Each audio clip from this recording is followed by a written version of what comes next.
പരിപാടി കൂവാറ്റി വോയിസിന്റെ 157 പതിപ്പിലേക്ക് എല്ലാവർക്കും സ്വാഗതം. ഈ ആഴ്ചയിലെ വിദ്യാലയ വാർത്തകൾ വായിക്കുന്നത് 6ാം തരത്തിലെ നന്ദിത കെ. ക്രിസ്മസ് അവധിക്ക് ശേഷം 30/12/2024 തിങ്കളാഴ്ച സ്കൂൾ തുറന്നു. ഈ ആഴ്ചയിലെ അസംബ്ലി സംഘടിപ്പിച്ചത് 5ാം തരത്തിലെ കുട്ടികളായിരുന്നു. അൽക്ക EV നേതൃത്വം നൽകിയ അസംബ്ലിയിൽ അർച്ചിത S നായർ പ്രതിജ്ഞ ചൊല്ലിക്കൊടുത്തു. ഇന്നത്തെ ചിന്ത അവതരിപ്പിച്ചത് കശ്യപ് കൃഷ്ണയാണ്. അനുരൂപ PM ഒരു ദിവസത്തെ ഡയറി വായിച്ചു. അൽക്ക EV പുസ്തകാസ്വാദനക്കുറിപ്പും അവതരിപ്പിച്ചു.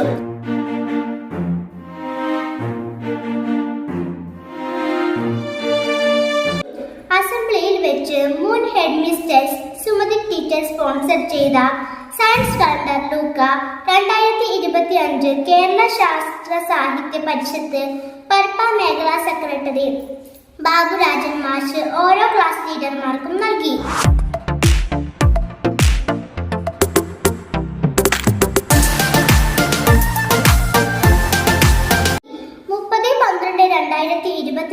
നടന്ന HM കോൺഫറൻസിൽ പ്രധാന അധ്യാപകൻ T സുരേഷൻ പങ്കെടുത്തു. പുതുവർഷ ദിനത്തിന്റെ ഭാഗമായി സ്കൂളിലെ മുഴുവൻ കുട്ടികൾക്കും മധുരം വിതരണം ചെയ്തു. ക്ലാസ് തലത്തിൽ ആശംസാ കാർഡ് നിർമ്മിച്ചു കൈമാറി.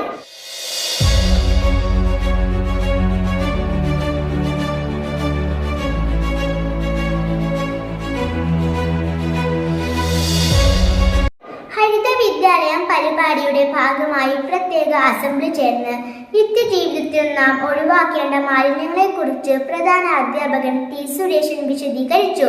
തുടർന്ന് സ്കൂളും പരിസരവും വൃത്തിയാക്കി. വിഷരഹിത പച്ചക്കറിയെ പ്രോത്സാഹിപ്പിക്കുന്നതിന്റെ ഭാഗമായി ഉച്ചഭക്ഷണ വിഭവത്തിനു വേണ്ടുന്ന മത്തങ്ങ 5ാം ക്ലാസ്സിലെ ധ്രുപദ് കൃഷ്ണ തന്റെ സ്വന്തം പച്ചക്കറി തോട്ടത്തിൽ നിന്നും പറിച്ചു നൽകി. ധ്രുപദ് കൃഷ്ണയ്ക്ക് കൂവാറ്റി വോയിസിന്റെ പ്രത്യേക അഭിനന്ദനങ്ങൾ അറിയിക്കുന്നു. വാർത്തകൾ കഴിഞ്ഞു. നന്ദി, നമസ്കാരം.